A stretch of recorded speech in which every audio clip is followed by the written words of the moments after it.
guys know who I am already. I don't even need to do that part. I am grateful to be here with you tonight. WILI 1400 AM, 95.3 FM. I'm here in the studio with two outstanding gentlemen that I am very excited to talk about today. But first, thanks to Elm Package Store for sponsoring the program. Really appreciate your sponsorship. And thank you to all of you who are listening. I am here in the studio with Mike White, who's Executive Director of the University of Connecticut Dining Services. Welcome, Mike. Hi, thank you. And I'm also here with Rob Landolfi, Assistant Director of Culinary Development. Thank you for being here. Thanks, Ruth. Well, and I always welcome people here, especially when they bring food. And so Rob brought food, and we're going to talk about food, and we're going to talk about college life and a lot of other things. So let's get the party started here. Mike, why don't you tell us about how you landed at Dining Services? This is a very interesting story. So I started at UConn in 1992, my undergrad, but I didn't actually start working for dining until 1994. Mm-hmm. I was dating someone in Shippey dorm, and we were hanging out a lot. And so her wisdom was that if we stayed hanging out as much as we were hanging out, that it probably wouldn't work. So she encouraged me to get a job, and I decided to go downstairs in her building, and I got a job washing pots at Shippey Dining Hall. Wow. And that's how it started. You started with washing pots. I did. Frank Perotti was my chef. Oh, my gosh. Loved the place, actually. Loved the staff. It was a really good environment. Wow. And Rob, why don't you tell us how you landed at the University of Connecticut? Oh, I love that story. So actually at the time, so romantic, huh? I owned a bakery on campus, right on the edge of campus, called Sugar Shack. Mm-hmm. And there was a guy who used to come in quite a bit. He was a regular by the name of Michael White. And when I actually sold the place, Mike gave me a phone call and said, "Hey, what do you think about coming and working at UConn Dining as an assistant manager?" And I said, at that time, I said, can you get me an interview? He goes, "Yeah, I know people." So I always say I'm forever indebted to Michael White at UConn Dining Services. Well, 25 years later, I'm still there. Yeah, that's a long time to stay in one place. It is, but I'll tell you something. If you like food service, and you enjoy working with students, UConn's the place. That's a lot of staying power. So what contributes to that kind of thing? What do you think it is that gives you that longevity? Because food service is hard work. It's a lot of work for sometimes a little bit of great outcome. But what is it that does this? What is the magic of the food, or what?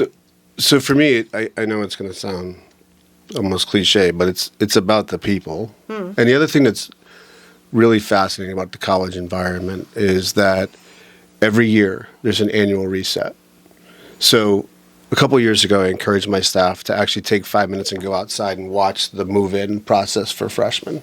Mm-hmm. And as tough as the year may have concluded for us, or as stressful as it may have concluded, it resets itself in August. And to watch parents move their students in, it's emotional. It is. It is exciting. Right. It's true. Some kids just want their parents to hurry up and get out of the car. You watch parents bickering. And sometimes it's really hard for them. And so what are we there for? We're there as soon as those parents leave.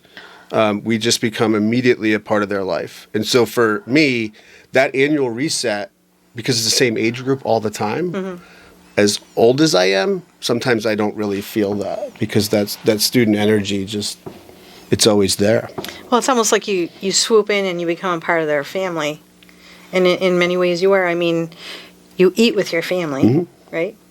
Also compare it to the school calendar, you're a teacher. I know it sounds interesting, but we always, talk about, always looking at our calendar, go, okay, first semester, Christmas break, spring break, May's graduation, summer's here, getting ready for the fall. So, it's just writing your curriculum for the next school year, and you kind of recharge your batteries, and come, the fall, when the students are moving back in that, second, third week of August, you're so excited to have them back.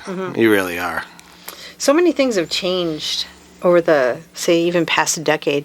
Talk about some of the things that UConn has to offer now that it didn't have before. Well, we have unlimited access to the dining halls. So the meal plans now, you just can go as many times a day as you want. The old meal plans, you either bought 17, 19, or 21 meals for the week. We had set hours, so breakfast was 7 to 9, and that was it. Then we closed. We still close a little bit between lunch and dinner just to get the dining room reset. From a menu standpoint, it's changed tremendously. On the retail side, it's changed tremendously in terms of, we had back in the day Jonathan's. It was a fast food McDonald's type. To now we have over 20 different retail outlets throughout campus, and we have an operation at Avery Point. We have an operation at the law school. Oh, there's one there too. Yeah, we're putting an operation in downtown Hartford come this fall. So the footprint is growing. The student demand has grown.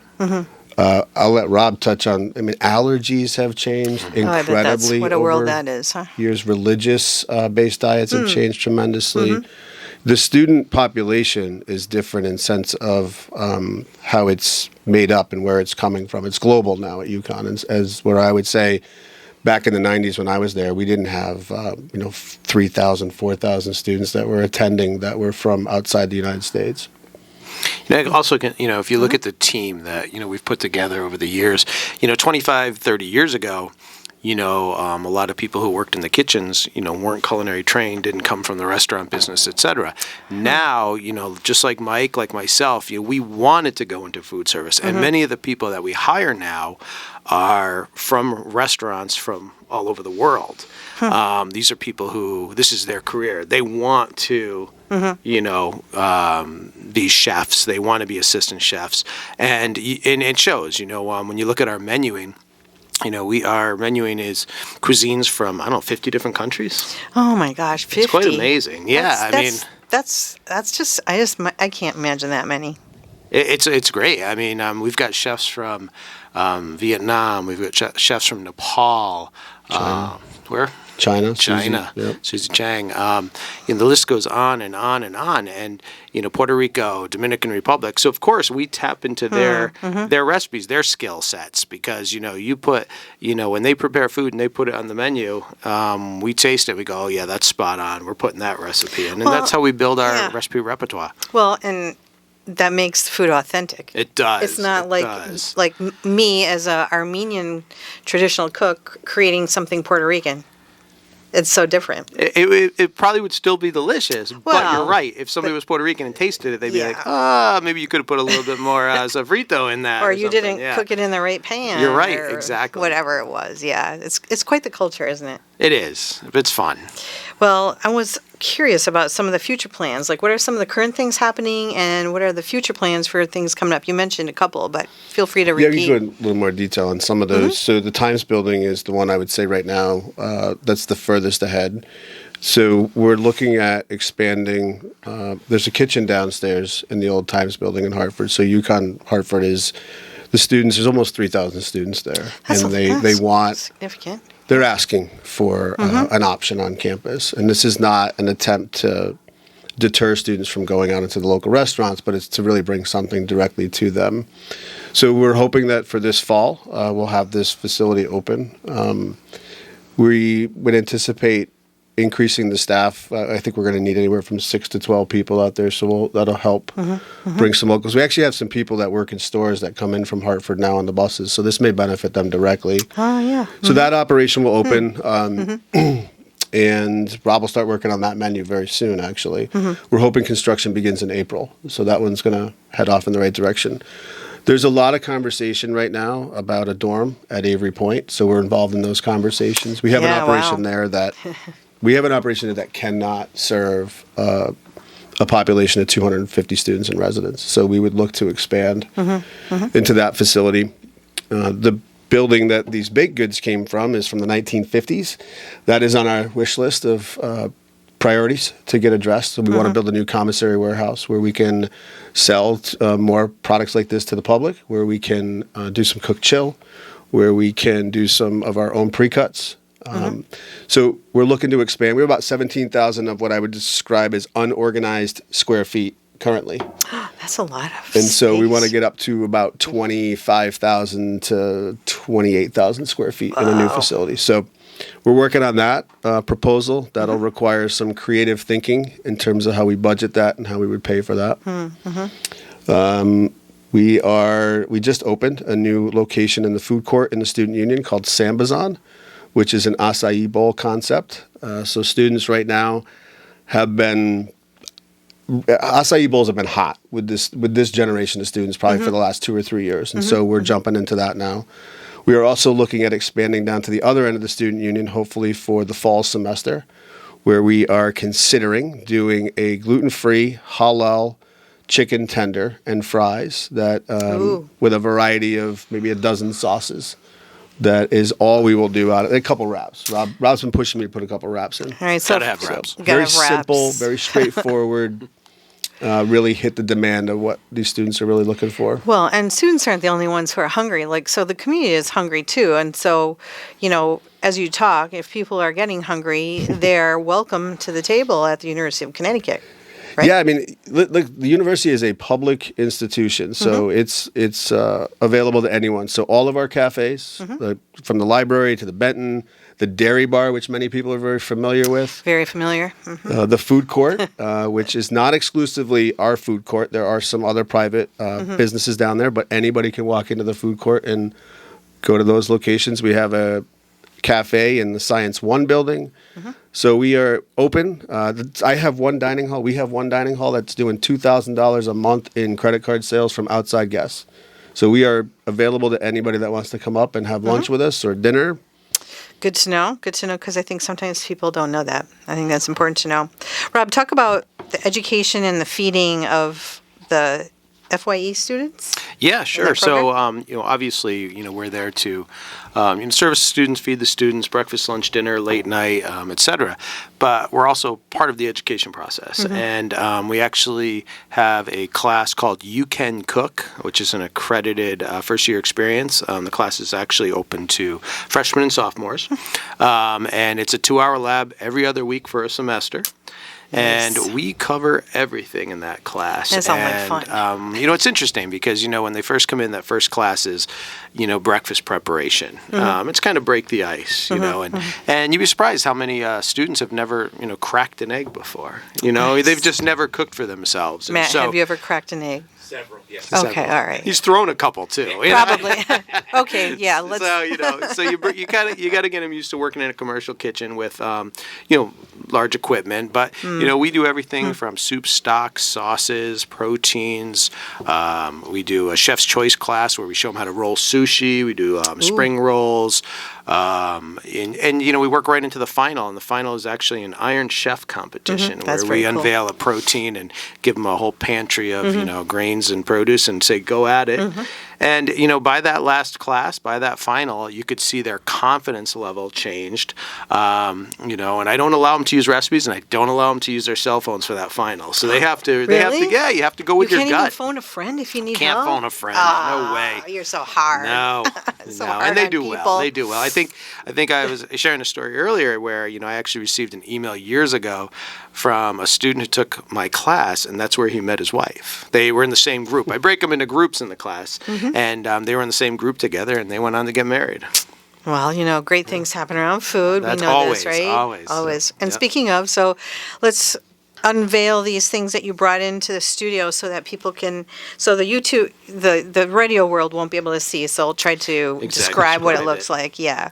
But the YouTube people will be able to see it. Exactly. So which one should we, you have two things. So I would probably, let's go with the focaccia first. Okay. Okay. So, we've always done different types of focaccia at UConn. We're lucky to have a bakery on campus. That bakery, I would consider it probably one of the busiest bakeries in the state of Connecticut because they're literally producing products for stores, which is a city. And right here is a focaccia that one of our bakers came up with from our bread team. It's actually a street corn focaccia made with tagine, which is actually the lime spice, and it's absolutely amazing. It's delicious. We serve it a lot at Connecticut Dining Hall, where we have two smokers. So whenever we're doing, something along the lines of maybe the brisket or the pulled pork, sure, we like to do cornbread, but we wanted to change it up a little bit. So we went with more of this Mexican street corn focaccia bread. Is this a Rob Landolfi original recipe? No, this isn't mine. I think actually Sarah Rose from the bakery came up with this one. Oh, And she really? did an amazing job. Want to try it, Matt? of course. And I'm just trying to be very You careful. can actually smell the spices. I right smell now. the garlic. Yeah, That's what you I like smell that. the most. It's good. It's one of my favorites. So you can see the corn. You can see the corn, It's nice got- and browned yep. on top. What topping did you put on there? It's got a little bit of parm on it. Parmesan. Yep. That's what it is that I'm smelling too. Really good. Isn't that good? Yeah. Got a little zing to it. Yep. Mike, are Yep. you gonna want I'm to all try set, some? thank you. Yeah. So Just are a you little bit gonna? of spice. Do you want Kidding me? some, It was Rob? outside my office. I probably ate a whole loaf today, a whole pan of it. Yeah. So it's again, this is what the bakery always do. Is they're always trying to create every semester, and not just in our bakery, but on our menus. Like Mike always says, try to change about 30%, 30% of our menus. So we're always looking at the dogs. We're pulling them off the menu. We're adding new concepts. We're lucky that we have 12 executive chefs on campus. Those executive chefs run our different dining facilities on campus, and they're all for change. And that's really makes a difference. We have meetings regularly, and if we see a concept, whether it's in Chicago or at one of our NACOFS conferences or anywhere down here in Willimantic, Could be a restaurant. it could Yeah. be a restaurant. We're gonna Yeah. steal that concept, and we're gonna make a go of it. Up at UConn, that's our goal. There is nothing more entertaining at work than when they call me up and say, "We've got like 5 new desserts we want you to come and try." So that's probably man. one of my favorite days. Makes me want to. Makes me want to apply for a job. Yeah. The focaccia bread has a lot of seasoning, a lot of things Yep. happening. Crunchy. There's also kind of a chewy aspect of it. It would taste much better probably toasted. Yeah. Probably because of the flavor. I mean, we're in the radio studio, so. But it's what is the liquid that you use to make this? Do you know? That's Is there just- any liquid? Water. Just water. Just water. That's Oh, it. okay. Yeah. All right. Yep. I was wondering. All right, so I tried that, but I'm ready to try the other thing. Okay. Good. So this. So you can talk about that. Sure. This is actually a peach crumble coffee cake. And so what we're doing is we're actually doing some different coffee cakes right now with some different fruit layers. So, you might see a blueberry, you might see a raspberry. Actually, the peach itself, I love peach. I know Mike himself. Mike doesn't like chocolate so much. No. He still allows us to have chocolate on our dessert menu, but he doesn't want it all the time. So, when we sat down with the bakery, Mike said, "Fruit. I want to see more fruit items." And so, this is a perfect example of just a delicious coffee cake. It could be eaten all day. It doesn't have to just That be one's for fantastic. breakfast. It really is. The key lime bars they pulled out this year were phenomenal. Oh, did you have those at the Culinary Olympics? Yes. Oh, Did you try one of man. those? I did. Are you kidding me? Makes you pucker I'm no up. slacker. Yeah, tart. I was there to try stuff, so I'm gonna pass it on to you. So you have a nice crumbly coffee cakey thing on top there. When I was a kid, there was my parents had a condo in Fort Myers, and we used to go to Fort Myers Beach. And I haven't found it. I don't think the place is still open. I know it was on the corner of Fort Myers Beach next to a Baskin Robbins, and they had the most unbelievable key lime pie. And I feel like I've been chasing that in my mind for years. So I keep pushing out. We might have to do a road trip. I keep asking people to. Oh, We actually have the. Brianna from the Student Life and Enrollment Office, because she's from there, I made her go to her grandmother and ask if she could figure it out so we could get the recipe. But That's fantastic. She didn't help me at all. So. you do what you have to do for the cause, right? Yes. But desserts for me. I go back to my grandmother, and so she was not my grandmother could not cook. Like cube steak in a frying pan with a can of green beans and a side of cottage cheese. That would be dinner. But she always had a dessert. And Rob knows this. Like butterscotch pudding to this day is probably my favorite dessert of all time. And it's all because of her. So when we talk about desserts at UConn, it's an important component to the meal to me. And so I always want to make sure that we're pushing it for different areas. I love the Get all that streusel. chocolate. The streusel topping. That streusel good. I mean, if it was just me alone, without anyone else around, I'd be like severing it. Oh, I'll bring you a And- cup of and- streusel next and time. just eating the top part And of a it. spoon. Because there's enough peach on it to, There is. you know. There is. Yep. What do you think? Delicious. Yeah, he hasn't said a word, so I Yeah, think he's no, doing all right it's over good. there. That would, I don't know how people cannot gain weight when they go to college. 'Cause if you're eating like, if you're eating like this, I bet for some kids this is even better than home cooking. Oh yeah. Don't you think? I mean, do you ever hear that from people? Yeah. I'm wondering. Well, we know that it can be overwhelming too. And so you look at the number of students that attend the university that may have come from a subsidized lunch program or a subsidized elementary school program or high school program, and they have not seen buffet style eating. They have not had access to this much food. So in some cases, it can actually be bad. And so, but in most cases, I feel like we have done a really good job of trying to meet 11,600 pallets and really trying to have that variety that sort of exists there.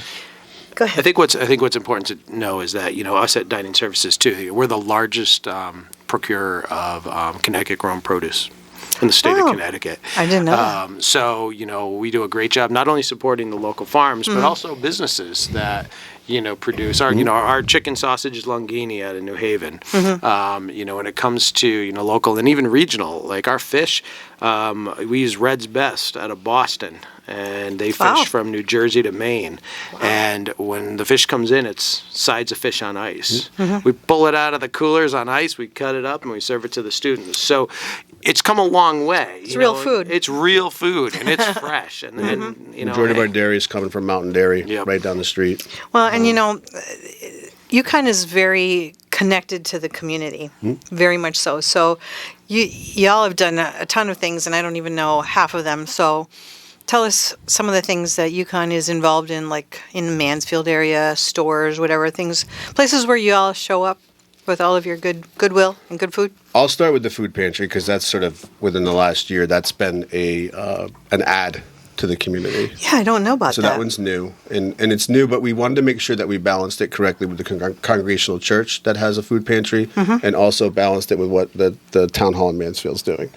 So we're open on opposite days that they are, but that's taken tremendous partnerships with Connecticut businesses, and essentially anyone with a UConn ID can come in Tuesday to Thursday, whatever is available, they have access to. What are the hours for that? 11 to 3 on Tuesdays and Thursdays. So come in with your ID anytime, 11 to 3, and you can go home with... Yeah, a couple bags of things if you need them. And so we knew that we had undergrad students potentially, but also grad students, so they may have one family member that's working, but they have their entire family here. Yeah, yes. So there are just different pockets. And we don't judge. It's not, there's no application process. We don't tell students they have to fill out anything to identify if they're in need. They just show that ID and they're good to go. In terms of partnerships with Mansfield, I'll let Rob get into some of those. Festival on the Green, or now it's called Downtown Festival. We're always there doing cooking demos, and we have relationships obviously with a lot of the downtown businesses. Winter Festival is another one we do with ice carvings this year. One of our managers, Eric Jansen, and two of our executive chefs, Curtis Bangs and Edgar Alzate, did ice carvings for the Winter Festival outside. Cool. So again, and then things like the Culinary Olympics, which actually you were a judge at this year. Yes. You've been a judge. Actually, you've come to every single Culinary Olympics for the last 24 years. I'm a junkie. 24 years. And, but I'm not that old, Rob. I know you're not, but you were like a teenager when you started. I would bring my kids when I was homeschooling because I thought it was just a great educational opportunity. And that event's amazing. I mean, when it is, yeah. 24 years, it's going to be the 25th anniversary next year in January. It's open to the public, and I really stress that because, I think it's just a great event if you want to come up, and if you're really interested in food, interested in the whole, culinary industry. There's so many talented chefs, judges. It's just a great day of, recipe competition in the morning, the Boiling Point Iron Chef competition or Market Basket competition in the afternoon. And, you get to try some of the foods that, I think that's the game are made by the changer. chefs. Yeah, definitely it's awesome. And, this year, because the location was different than usual, I thought that maybe you guys were not doing the samples of what people had prepared. I had no clue that behind a certain area that all this food was like being handed out, and I missed like at least half a wait dozen. a second. But how many dishes did you get to eat judging the Boiling Point? 30. Yeah, probably. okay. Yeah, so I think you were fine. I'm not moaning. I'm not complaining. I just feel left out. Anyway, so this has been great. If people want to find out more about what's happening with UConn Dining Services, they can do that how? So a couple places, ucondining.edu is our main website. And then we have a Facebook account. We have an Instagram account. We are on most social media platforms. And so you can follow us. The more follows are better for us. Cool. Mike White and Rob Landolfi, thank you so much for being here today. I feel very honored and privileged to have you here in the studio. This has been awesome. This is Ruth Hartunian Allenbaugh, otherwise known as Ravings and Cravings, signing off here on Good Company, WILI.